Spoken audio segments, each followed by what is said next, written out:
at all. But what do we know about this particular strain and the danger that it poses, if at all? Joining us now, Dr. Rajeev Jayadevan, co-chairperson of the National Indian Medical Association COVID Task Force. Thanks very much, Dr. Jayadevan, for being with us.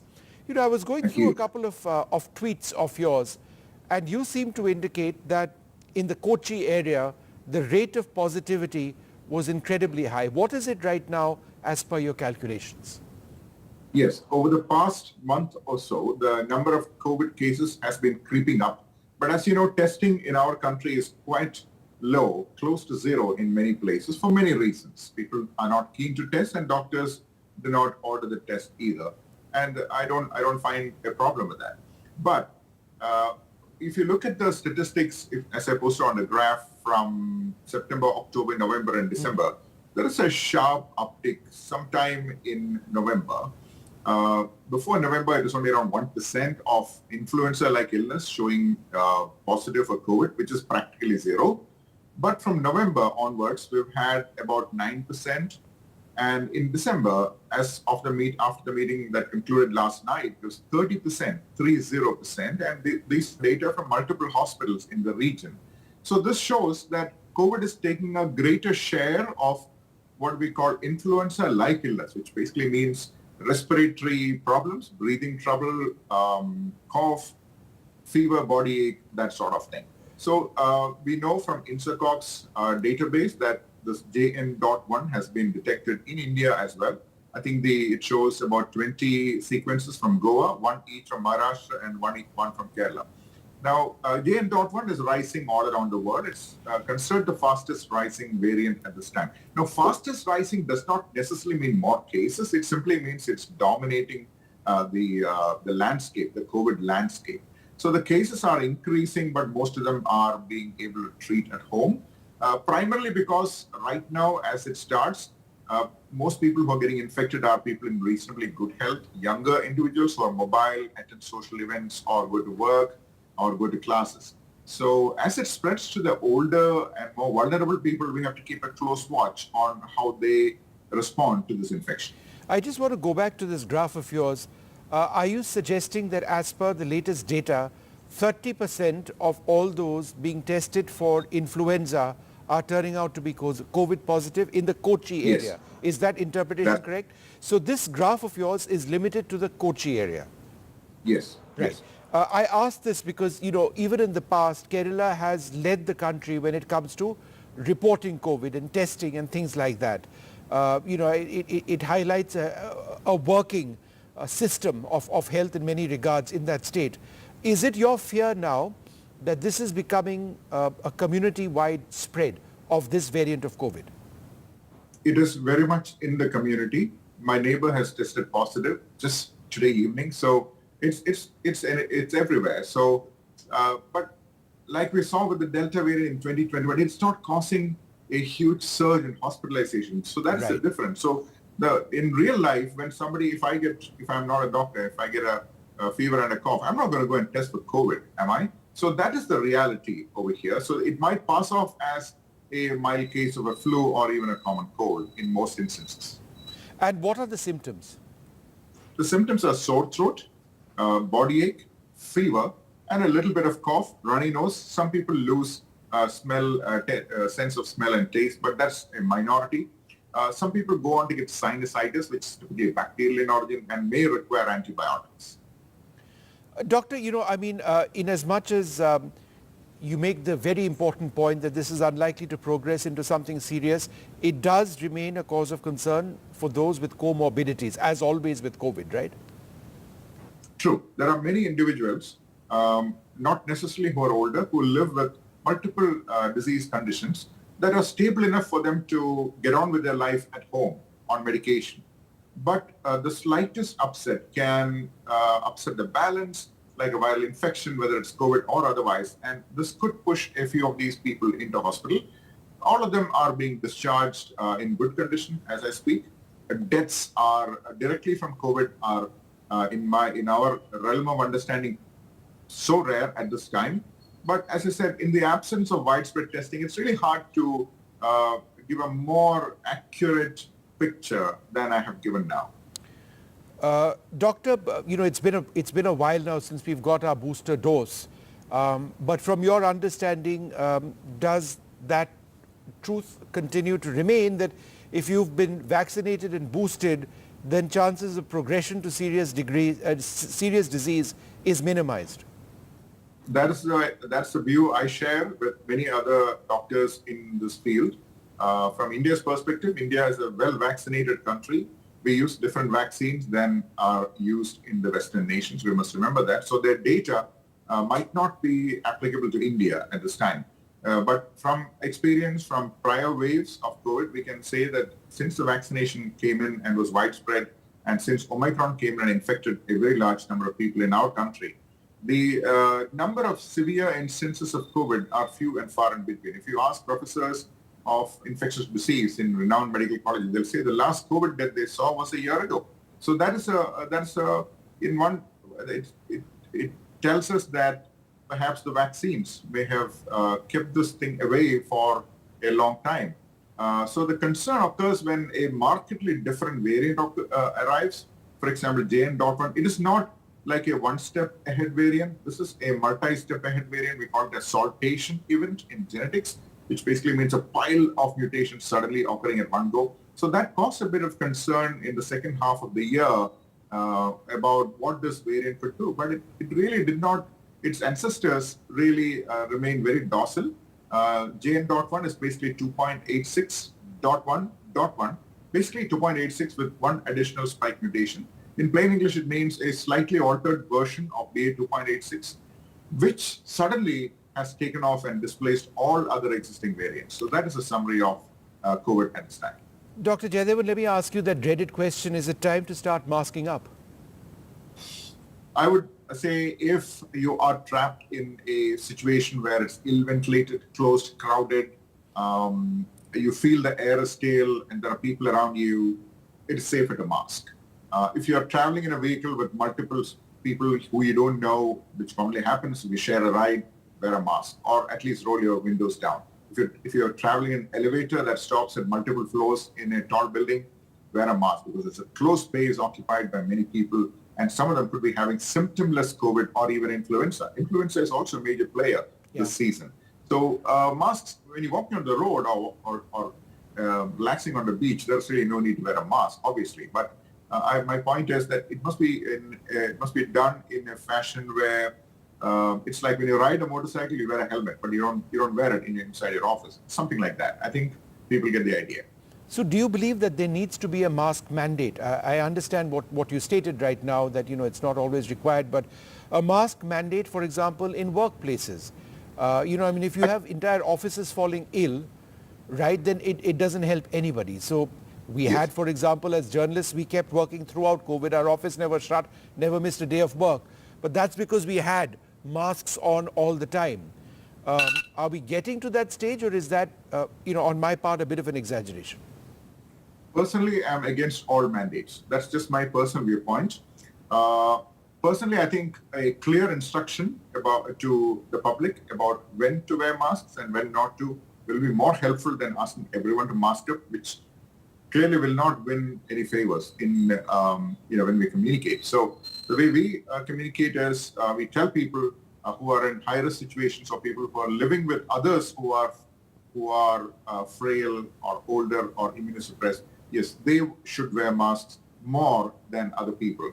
So I think I wouldn't bring a mandate into discussion at all at this point, if you ask me. Just one or two questions, Doctor. I mean, if it's 30% of all cases being tested in Kochi, and these are, of course, as you mentioned, a very small number of people who are actually testing, it would be probably accurate. Would you agree that it's now spread across the country? People fly, people travel, people go on trains, etc., etc., etc. It just so happens, and this is exactly what happened last time around, that we got numbers first from Kerala. Would it be fair to assume that the community spread that you speak about is likely to happen across large parts of our country? Yeah, India is a very large geographical region, so it's unrealistic to expect a uniform spread in our country. Typically, COVID spreads in high travel zones, which are travel hubs. Kerala is a travel hub, so is Maharashtra, Mumbai area, Goa is a travel hub. We got 18 sequences of JN.1 from Goa. So I would imagine it will spread in these zones first and then slowly trickle into the other areas as people travel more and more. Because it's been a 7-month gap since the last wave occurred in April, but that wave, as I mentioned, did not overwhelm our systems.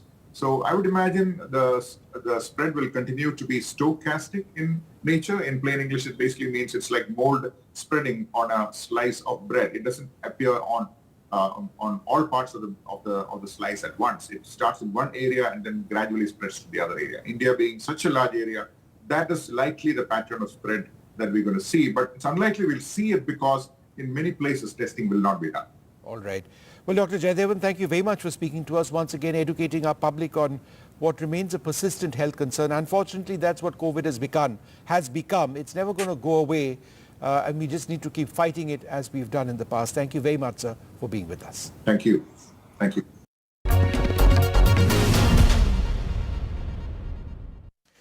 Well, joining us now for her her explanation of this new variant of COVID and what it means for people in this country, Dr. Soumya Swaminathan. Thanks, Dr. Swaminathan, for being with us. You know, the statistics at this stage are perhaps inaccurate because the level of testing is very low in India.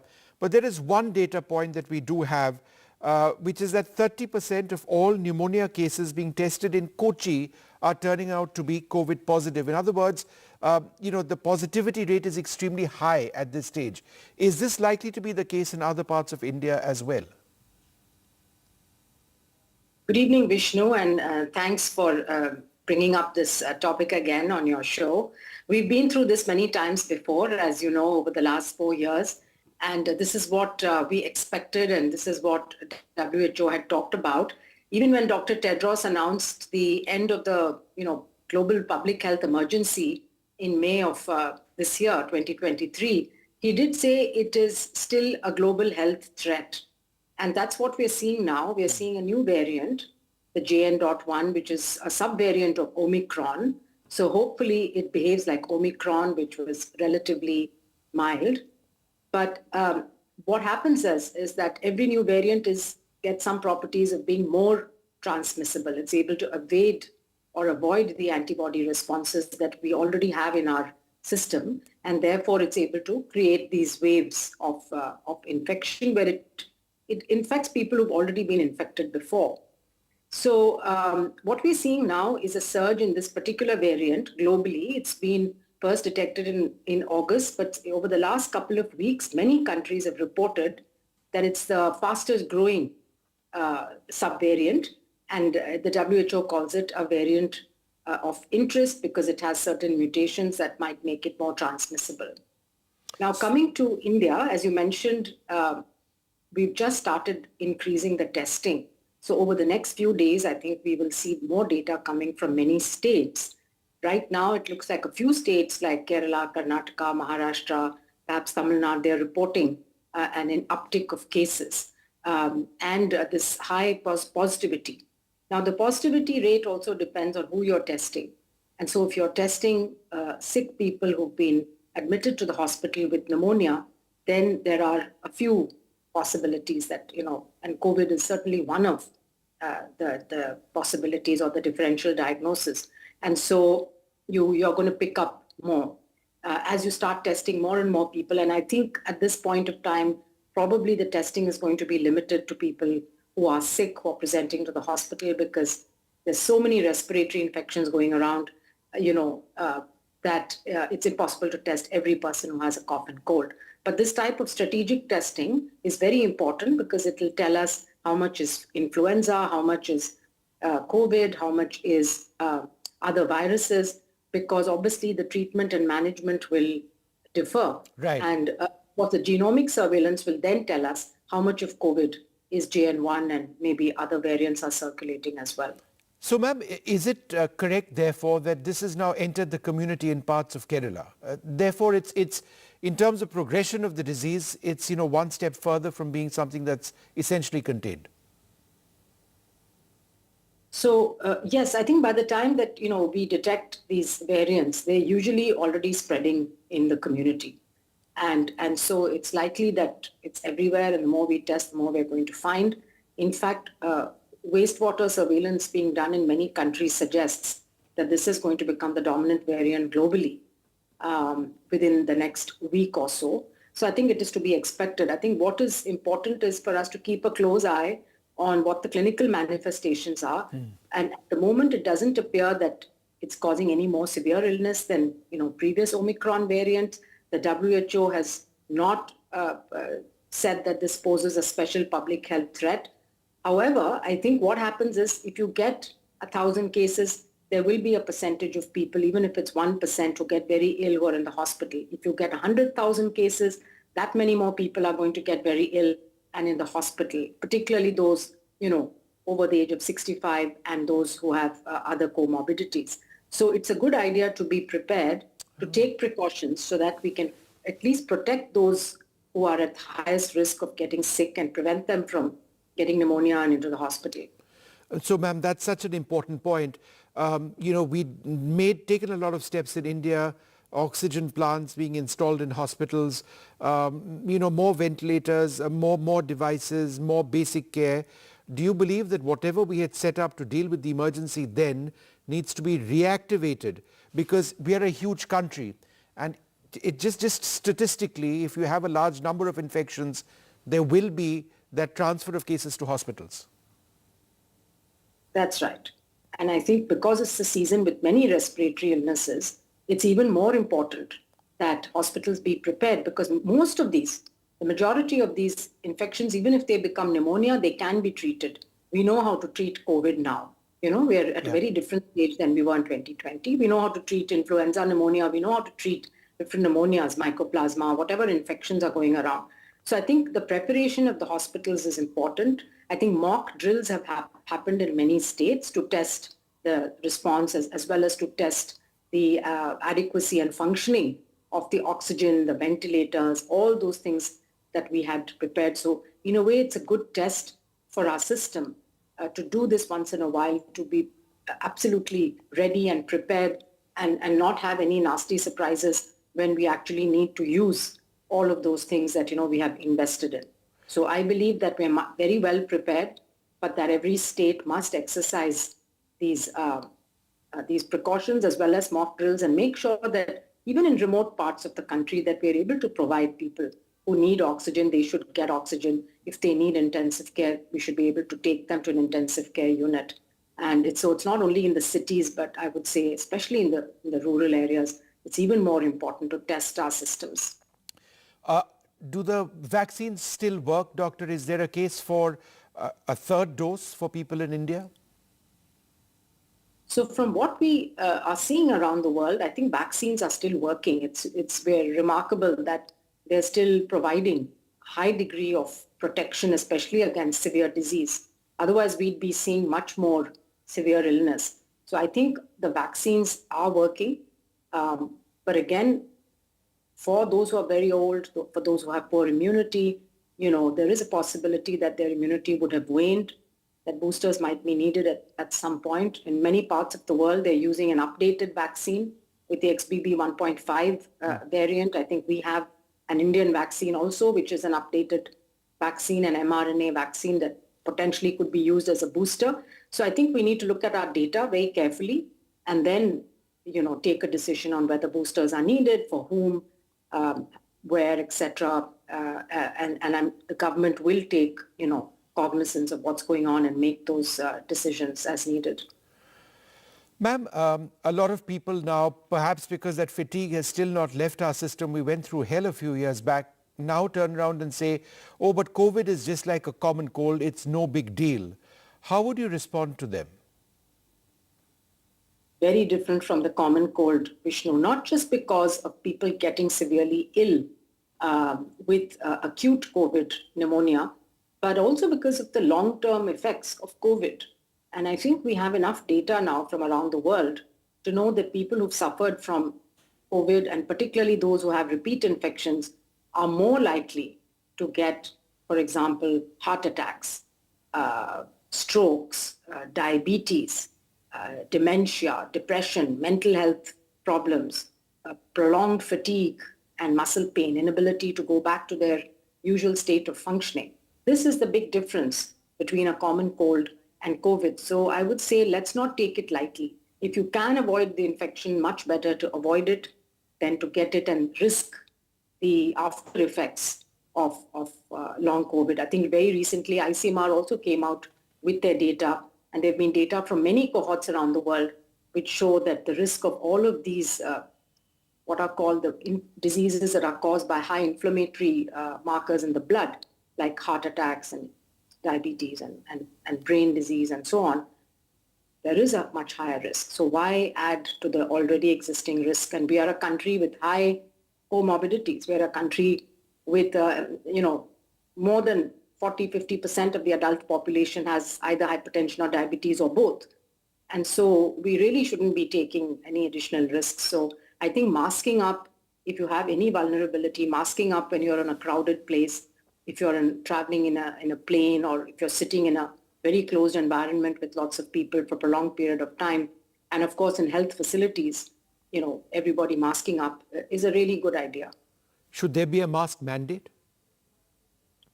No, I don't think there needs to be a mask mandate. I think people understand now well enough how this infection spreads, that it's an airborne infection. And therefore, if you're either at risk or you are sick and you're coughing and you have a cold, the right thing to do is to wear a mask to protect others. So both to protect yourself and to protect others. And it should become a way of life now, I think. It should not be stigmatized. It shouldn't be only COVID. And people shouldn't look at each other strangely if you're wearing a mask. Right now, a minority of people are wearing masks.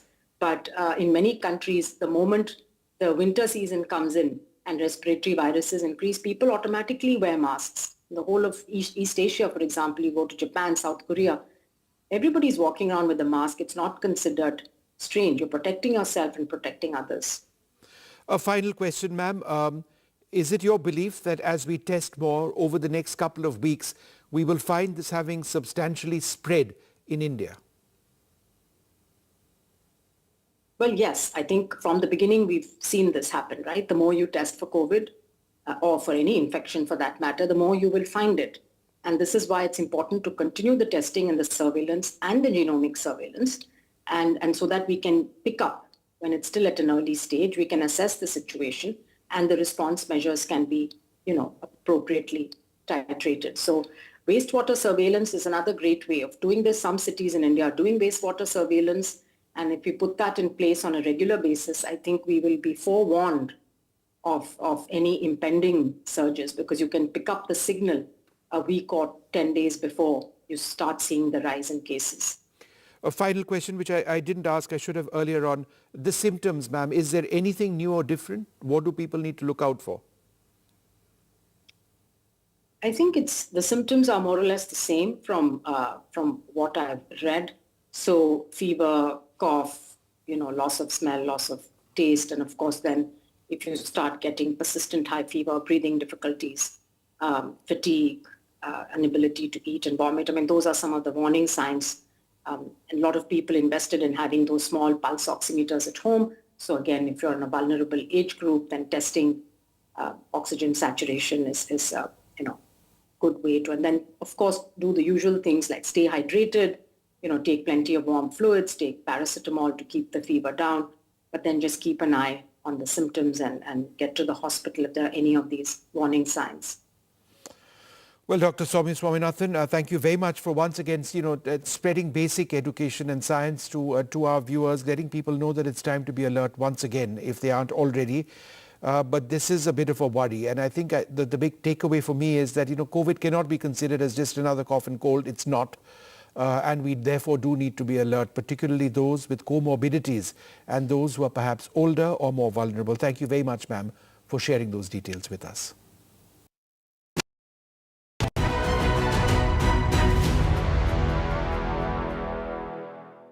You're the biggest cinema exhibitor in India. Right. But when I look at the China screens, I'm saying, my God, we haven't even scratched the surface. Yeah.